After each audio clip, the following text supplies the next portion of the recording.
Kasi mong ma-feel if tagaan-ti ka o gift. Basig dili Valentine's.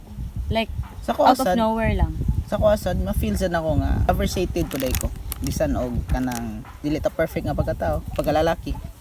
You know nga ang lalaki daghan magiging sayop, di ba? Dito. Oh, kay Kay ang babae. babae always right. Kana. Sakto ka, sakto. So, at least, no, nakita pod or ma-appreciate pod na to na or namong mga lalaki nga tagal pod may gifts sa among apong hindi gugma. Feel na ko ba kay padungog-dungog ka na ko. Tagan ko nimo. Pero Bitaw? tinuod bitaw na, no?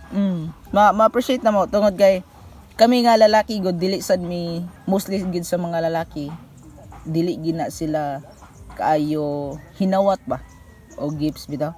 Kasikas sa kinabuhi.